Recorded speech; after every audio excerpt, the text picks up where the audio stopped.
IAS, PCS एवं समस्त प्रतियोगी परीक्षाओं की तैयारी कर रहे छात्र छात्राओं का मैं RP sir Radha Raman classes में स्वागत करता हूं, अभिनंदन करता हूं। प्रिय छात्रों, विभिन्न प्रतियोगी परीक्षाओं में इतिहास विषय से संबंधित पूछे जाने वाले प्रश्नों के बिंदुओं पर हम लोग चर्चा परिचर्चा का कार्य कर रहे हैं। इस प्रक्रिया में हम लोग इतिहास जानने के स्रोत पर चर्चा कर रहे थे।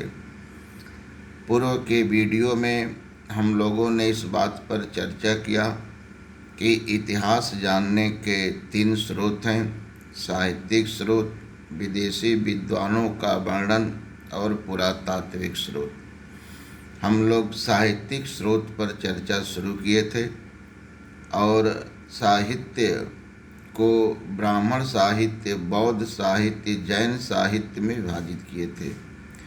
ब्राह्मण साहित्य पर हम लोगों की चर्चा शुरू हुई थी और ब्राह्मण साहित्य में हम लोग वेद पर चर्चा कर रहे थे।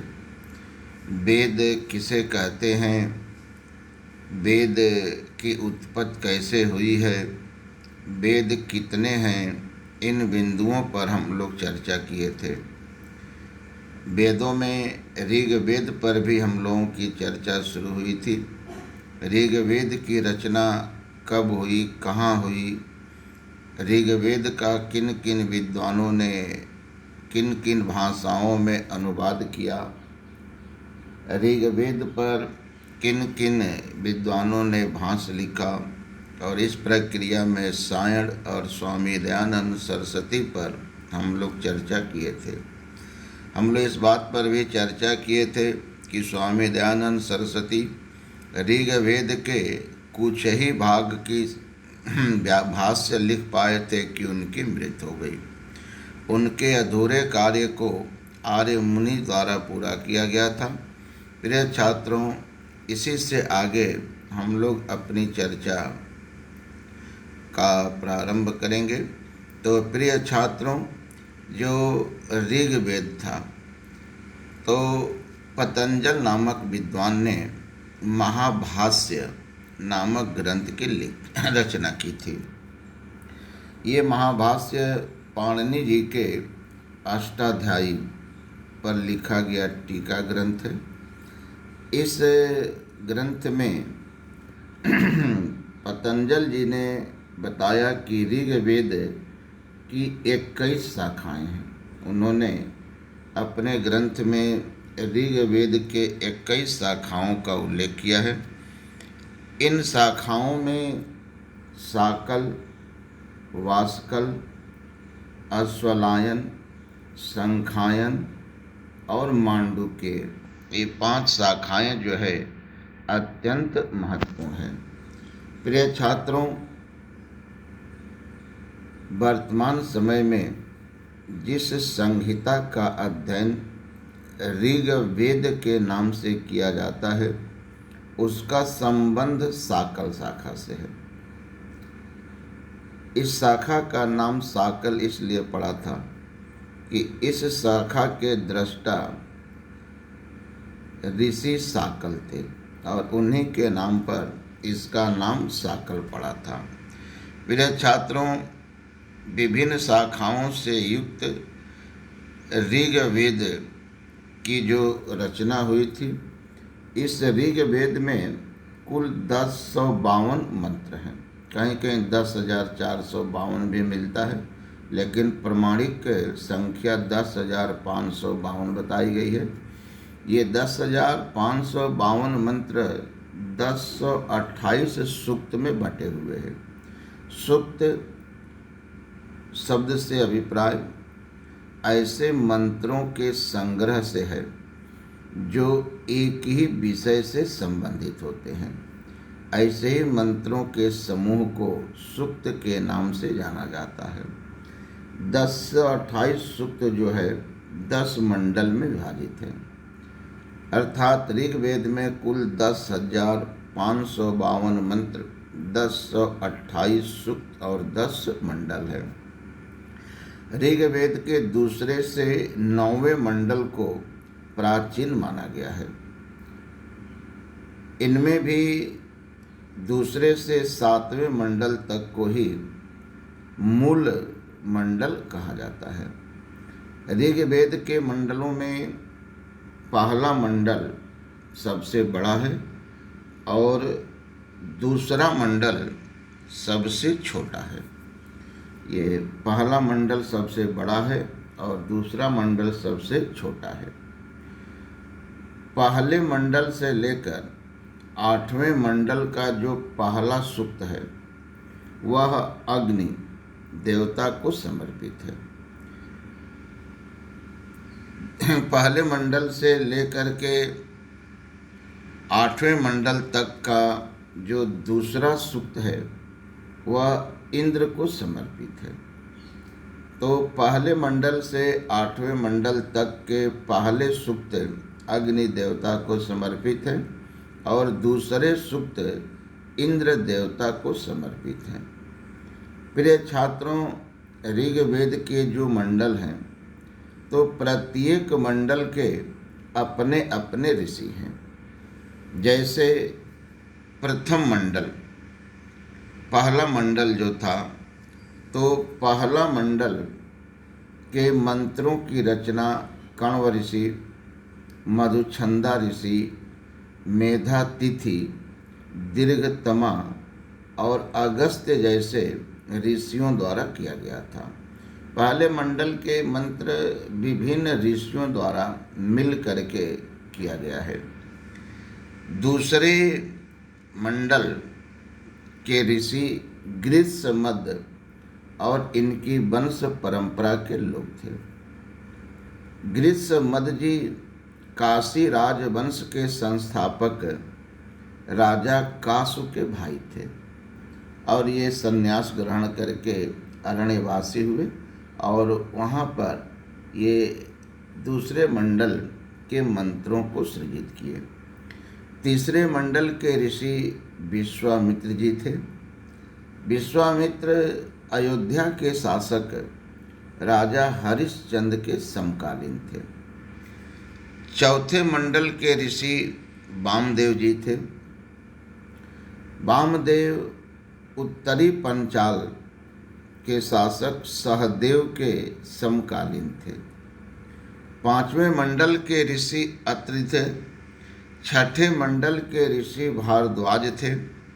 सातवें मंडल के ऋषि वशिष्ठ थे। वशिष्ठ भी अयोध्या के शासक हरिश्चंद्र के समकालीन थे।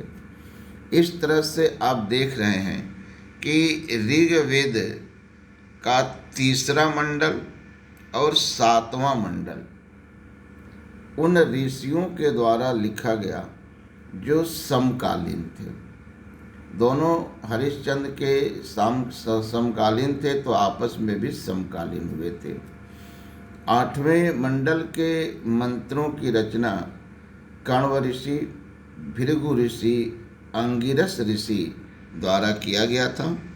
नौवां मंडल के ऋषि सोम पौमान थे।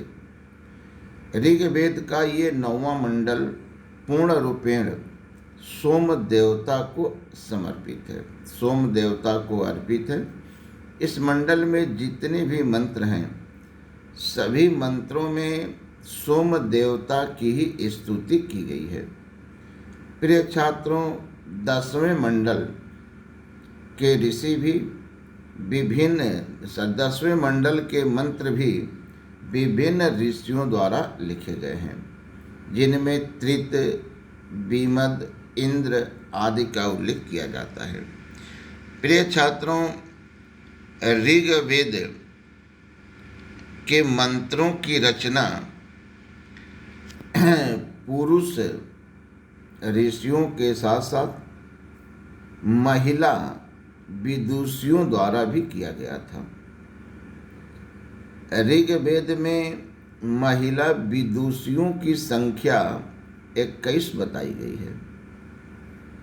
इन महिला विदुषियों द्वारा जो मंत्र रचे गए ये मंत्र ऋग्वेद के 10वें मंडल में समाहित हैं। ऐसे महिला विदुषियों में कामायनी, शची, पौलमी, रोमासा, विश्ववारा, घोषा, लोपामुद्रा, अपाला इत्यादि का उल्लेख किया जाता है। लोपामुद्रा विदर्भ नरेश अंशुमन जी की कन्या थी और इनका विवाह ऋषि अगस्त जी के साथ हुआ था।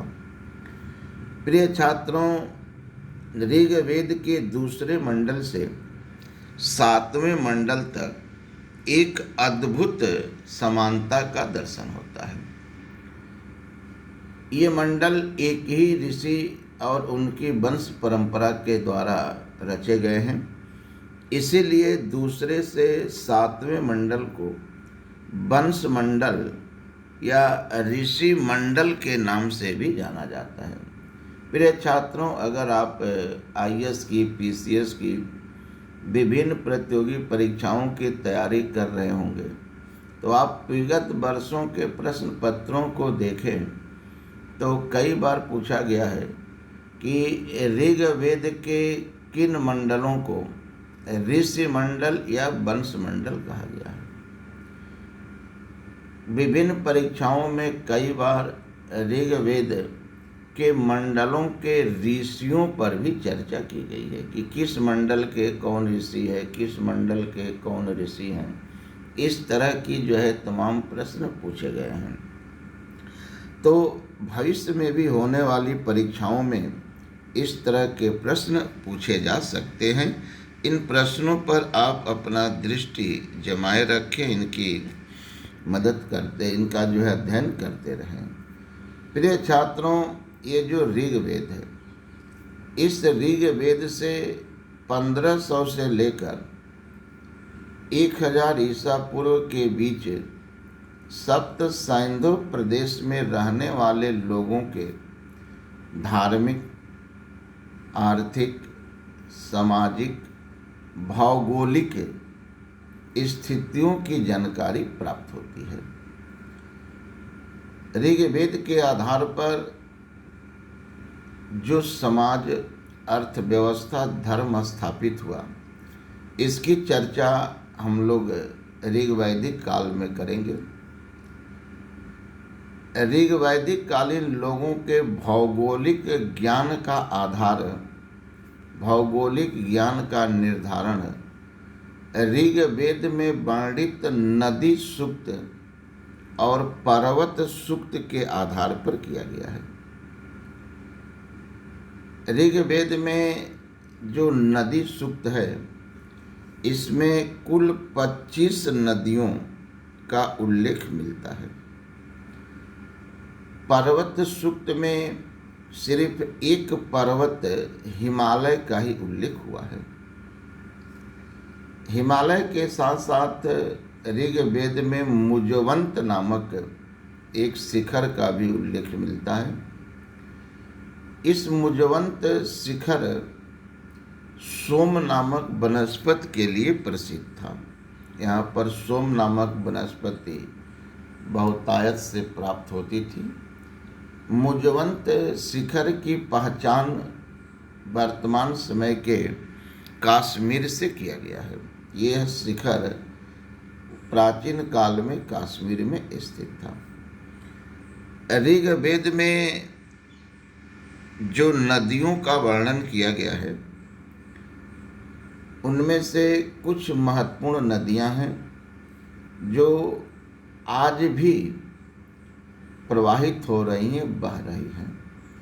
ऋग्वेद में उनका उल्लेख किसी अन्य नाम से हुआ है और वर्तमान समय में उनकी पहचान किसी अन्य नाम से की जा रही है। जैसे ऋग्वेद में दृश्यद्वती नदी का उल्लेख हुआ है। वर्तमान समय में दृश्यद्वती की पहचान सरस्वती से किया गया है। इसी तरह से ऋग्वेद में वर्णित वितस्ता की पहचान झेलम से, अस्किनी की पहचान चेनाब से, पुरुषणी की पहचान रावी से, सतुद्री की पहचान सतलज से और बिपाशा की पहचान व्यास नदी से किया गया है। ऋग्वेद में कुछ ऐसी नदियों का भी वर्णन हुआ है जो वर्तमान समय के अफगानिस्तान क्षेत्र में प्रवाहित होती थी। ऐसी नदियों में कुभा, गोमल, कुर्रम तथा सुवास्तु का उल्लेख किया जाता है। ये नदियाँ अफगानिस्तान क्षेत्र में प्रवाहित होती थी। प्रिय छात्रों, ऋग्वेद में वर्णित नदियों में सरस्वती नदी सर्व प्रमुख बताई गई है। ऋग्वेद में सरस्वती नदी को नदी तमा कहा गया है, जिसका अर्थ होता है नदियों में श्रेष्ठ। ऋग्वैदिक आर्यों द्वारा जो यज्ञ अनुष्ठान किए जाते थे, इस यज्ञ अनुष्ठान का विकास सरस्वती नदी के ही तट पर हुआ था। ऋग्वेद में सर्वाधिक बार सिंधु नदी का उल्लेख हुआ है। तो यहाँ पर दो प्रश्न हैं कि ऋग्वेद में सर्वाधिक बार किस नदी का उल्लेख हुआ है, तो इसका उत्तर सिंधु होता है। और ऋग्वेद की सर्वश्रेष्ठ नदी कौन है, पवित्र नदी कौन है, तो इसका उत्तर सरस्वती होता है। प्रिय छात्रों, ऋग्वेद में सिंधु नदी को सोम की माता कहा गया है। सोम एक वनस्पति होती है जिसे सोम रस तैयार किया जाता था और ये देवताओं को भी अर्पित होता था, एक तरह का मादक पदार्थ था। तो सिंधु नदी को सोम की माता कहा गया है। ऋग्वेद में सिंधु नदी के लिए हिरण्यनी, उर्णावती, सुबासा जैसे शब्दों का प्रयोग किया गया। ये कई बार परीक्षा में पूछा गया है कि निम्नलिखित में से सिंधु नदी के लिए और कौन से नाम प्रयोग किए गए हैं, तो ये हिरण्यनी, उर्णावती और सुबासा शब्द का प्रयोग ऋग्वेद में सिंधु नदी के लिए ही किया गया है। प्रिय छात्रों, ऋग्वेद में गंगा नदी बहुत ही इम्पॉर्टेंट प्रश्न है और कई बार ये प्रश्न पूछा गया है। ऋग्वेद में गंगा नदी का केवल एक बार उल्लेख हुआ है और यमुना नदी का 2 बार या 3 बार उल्लेख मिलता है। प्रिय छात्रों, ऋग्वेद में आर्यों के बीच होने वाले वाद विवाद अर्थात संवाद की भी जानकारी मिलती है। ऐसे संवादों में यम यमी संवाद, पुरुरवा उर्वशी संवाद, शर्मा पड़ी संवाद का उल्लेख किया जाता है। ये ऋग्वेद का जो संवाद खंड है, इसको प्राचीनतम नाटक कहा जाता है। आपके आईएएस के परीक्षा में ये प्रश्न पूछा गया था कि ऋग्वेद के किस अंश को प्राचीनतम नाटक कहा गया है, तो उसका उत्तर है संवाद खंड। तो ऋग्वेद के संवाद खंड को प्राचीनतम नाटक कहा गया है। प्रिय छात्रों, भारत के आध्यात्मिक जगत में जिस निर्गुण ब्रह्म की उपासना का प्रचलन हुआ, इस निर्गुण ब्रह्म की उपासना का सर्वप्रथम उल्लेख ऋग्वेद के नासदीय सूक्त में हुआ है। निर्गुण ब्रह्म का प्रथम उल्लेख हमें ऋग्वेद के नासदीय सूक्त में मिलता है। यह सूक्त ऋग्वेद के 10वें मंडल में समाहित है। प्रिय छात्रों, ऋग्वेद के बाद यजुर्वेद, सामवेद, अथर्ववेद की रचना हुई। इन वेदों की रचना कब हुई, कहाँ हुई, इन वेदों के सामान्य परिचय क्या हैं, इन सब की चर्चा हम लोग अगले वीडियो में, अगले क्लास में करेंगे। प्रिय छात्रों, आपको यह भी मैं सूचना दे दूं कि जैसे ही ब्राह्मण साहित्य समाप्त होगा, वैसे ही आप के समक्ष प्रश्न भी हम प्रस्तुत करेंगे। 30 प्रश्न, 40 प्रश्न, 50 प्रश्नों का हम लोग टेस्ट भी करते चलेंगे, ताकि हम जो पढ़ रहे हैं क्या वो हम उसका प्रयोग कर पा रहे हैं कि नहीं कर पा रहे हैं, हम उसका उत्तर दे पा रहे हैं कि नहीं दे पा रहे हैं। प्रिय छात्रों, यदि आपको ये वीडियो पसंद आए तो इसे लाइक जरूर कर लेना। अगर आपको सामग्री अच्छी लगे और इसी तरह की सामग्रियों की आपको आवश्यकता महसूस होती हो तो राधा रमण क्लासेज को सब्सक्राइब भी कर लेना।